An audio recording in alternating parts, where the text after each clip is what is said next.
जय श्री राम। आप सभी भक्तों का, सभी दर्शकों का हम हार्दिक स्वागत और हार्दिक अभिनंदन करते हैं। आज का जो वीडियो हम लेकर के आए हैं वो है रामायण के रचयिता महर्षि वाल्मीकि के संबंध में, कि किस तरीके से महर्षि वाल्मीकि ने रामायण की रचना की और कौन थे महर्षि वाल्मीकि। तो आज का वीडियो हम शुरू करते हैं। रत्ना नाम का एक व्यक्ति जो कि अपने घर के जो सदस्य हैं उनकी पूर्ति के लिए लूटपाट करता था। वो तीर्थ यात्रियों को और राहगीरों को लूटा करता था। तो रत्ना नाम का व्यक्ति एक दिन जंगल में लूटपाट के लिए एक पेड़ पर बैठा हुआ था। इतने में एक दंपत्ति तीर्थ यात्रा के लिए वहां से निकली। उसमें एक पुरुष था और एक महिला थी। महिला उस पुरुष की पत्नी थी और पूरी गहनों से लदी हुई थी। पेड़ में बैठा हुआ रत्ना नीचे उतरा और उसने उनसे कहा कि तुम्हारे पास क्या माल है, निकालो, ये जेवर उतारो। उन्होंने कहा कि हम नारायण भक्त हैं और तुम ये क्यों कर रहे हो, ऐसा क्यों कर रहे हो। उन्होंने कहा इसी से मेरे घर वालों की उदर पूर्ति होती है, अगर तुम मुझे ये नहीं दोगे तो मैं तुम्हारी हत्या कर दूंगा। और उसने उन दोनों को वहां पर मार डाला।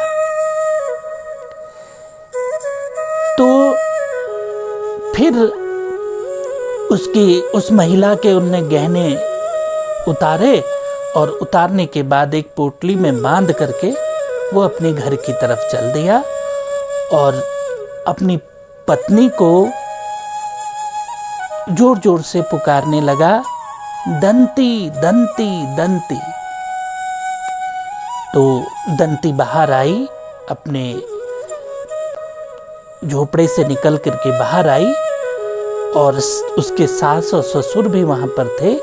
तो दंती जब बाहर आई तो उसने देखा कि मेरा पति आज कुछ गहने लेकर के आया है। उन्होंने कहा कि आज तो बड़ा माल हाथ लगा है, ये ले, तेरे लिए गहने लाया हूं, जा इनको पहन करके आ। तो दंती उन गहनों को पहनती है और बड़ी खुश होती है और उसके सास ससुर भी बड़े खुश होते हैं। उसके माता पिता जो वहाँ पर थे वो भी बड़े खुश होते हैं और कहते हैं कि बेटा तूने तो आज मुझसे भी ज़्यादा हाथ मारा, तू बहुत आगे तक जाएगा और तेरा तो अब भाग्य खुलने वाला है।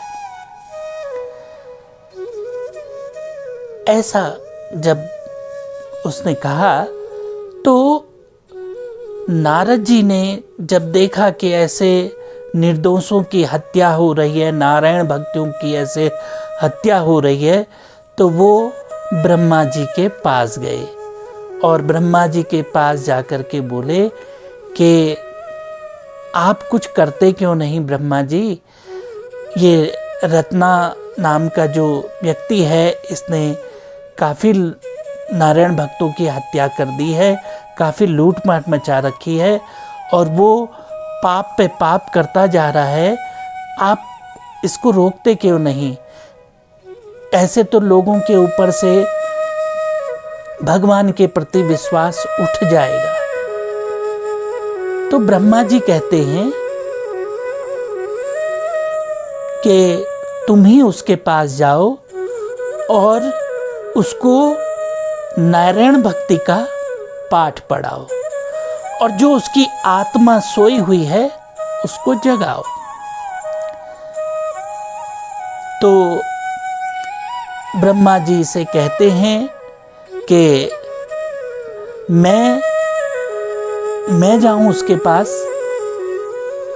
तो ब्रह्मा जी के कहने पर नारद जी उस रत्ना के पास जाते हैं। तो रत्ना उनसे कहता है कि आपके पास जो भी माल है उसे फटाफट निकालो।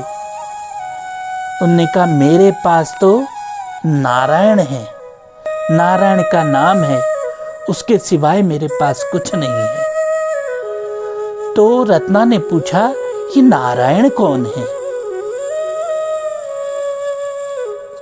तो उसने कहा, नारद जी ने कहा कि तुम भी अगर नारायण नाम का जाप करो तो तुम भी बहुत कुछ पा सकते हो। उन्होंने कहा नहीं जी, तुम तो झूठ बोल रहे हो, तुम खाली कह रहे हो। उन्होंने कहा नहीं, तुम अगर राम नाम का जप करो तो तुम बहुत कुछ पा सकते हो।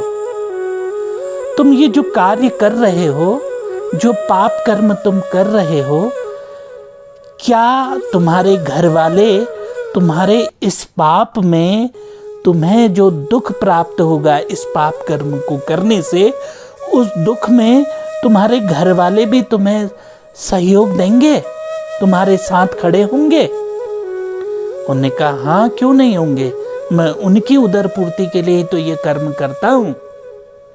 तो उन्होंने कहा तुम जाओ घर और अपने माता पिता और अपनी पत्नी से पूछ करके आओ। तो उन्होंने कहा कि रत्ना ने कहा कि अगर मैं घर जाऊंगा तो आप भाग जाओगे। उन्होंने कहा तुम मुझे इस पेड़ से बांध जाओ और तुम घर जाके ये पूछ के आओ। तो वो घर गए और रत्ना ने अपने पिता से, अपनी माता से और अपनी पत्नी से पूछा कि जो पाप कर्म मैं कर रहा हूँ उससे जो दुख मुझे प्राप्त होगा, उस दुख में तुम भी मेरे सहयोगी होगे, लोक में भी और परलोक में भी। तो उन्होंने कहा तू जैसा कर्म करेगा तो उसका फल भी तू ही भोगेगा। हम तेरे माता पिता हैं, तेरा फर्ज बनता है कि तू हमको हमारा पोषण करे। और पत्नी ने कहा कि मैं तुम्हारी पत्नी हूँ, तुम्हारा जो है तुम्हारा कर्तव्य है कि तुम मेरी उदर पूर्ति करो, मेरी रक्षा करो। तो रत्ना को बड़ा दुख होता है और वो मुंह लटकाए हुए नारद जी के पास आते हैं और भरी हुई आंखों से क्षमा मांगते हैं, उनके चरणों में गिर जाते हैं। और पाप क्या होता है, पुण्य क्या होता है, इसके बारे में नारद जी से ज्ञान प्राप्त करते हैं। नारद जी उनसे कहते हैं कि तुम अपने पापों का प्रायश्चित राम नाम जप के करो और इसी नाम से तुम्हारा उद्धार होगा। तो उनको एक स्थान पर ले जा करके बैठा देते हैं और कहते हैं कि तुम इस नाम का निरंतर जाप करो। और राम नाम का जाप वो उनको बताते हैं और तप करने के लिए प्रेरित करते हैं नारद जी।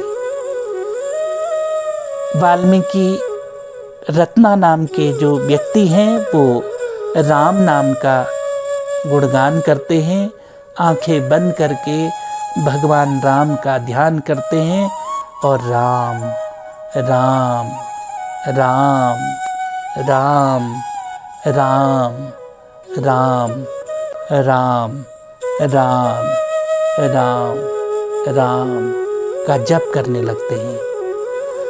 और उनका ध्यान इतना टिक जाता है कि उनको कोई सुध नहीं रहती। चींटियाँ उनके शरीर में घर बना लेती हैं और पूरा शरीर जो है मिट्टी से, बामी से ढक जाता है। और राम नाम पूरे ब्रह्मांड में गुंजायमान होता है। इतने में ब्रह्मा जी प्रकट होते हैं और उनसे कहते हैं वरदान मांगने को। तो जो बामी उनके शरीर में बन जाती है, तब ब्रह्मा जी कहते हैं कि हे रत्ना, आज से तुम वाल्मीकि के नाम से जाने जाओगे और ये जो चींटियों ने तुम्हारे इर्द गिर्द बामी बनाई है, इससे तुम्हारा नाम वाल्मीकि होगा और तुम रामायण जैसे महाकाव्य की रचना करोगे। तो रत्ना ने बोला कि मेरे पास तो, मैंने तो कभी पढ़ाई की नहीं, मुझे तो इतना ज्ञान है नहीं। तो उन्होंने कहा, इस राम नाम के तप से तुम्हारे सारे जो तुम्हारे दिव्य चक्षु हैं वो खुल गए हैं और तुम जैसे ही कलम उठाओगे, माता सरस्वती तुम्हारे को प्रेरित करेंगी और तुम रामायण ग्रंथ की रचना करोगे। इतने में वो ब्रह्मा जी को प्रणाम करते हैं और चल देते हैं और एक कुटिया बनाकर वहाँ पर निवास करते हैं। और जैसे ही कलम उठाते हैं और भोजपत्र पे लिखना शुरू करते हैं, तो रामायण की रचना होती है इस प्रकार। फिर नारद जी प्रकट होते हैं और नारद जी उनसे कहते हैं कि रामायण जैसा महाकाव्य जो है वो पूरे संसार में प्रसिद्ध होगा और राम भक्ति के लिए, राम नाम के लिए लोगों को प्रेरित करेगा। तो इस प्रकार रत्ना नाम का व्यक्ति महर्षि वाल्मीकि हो गया। तो जो भी इस राम नाम को पहचानता है, जानता है और निरंतर राम राम राम इस महामंत्र का जाप करता है, वो अपने जीवन में बहुत कुछ पा लेता है। इन्हीं शब्दों के साथ आज का वीडियो हम यहीं समाप्त करते हैं। आशा करते हैं कि वीडियो आपको पसंद आएगा। हमारी बहुत बहुत शुभकामनाएं। जय श्री राम।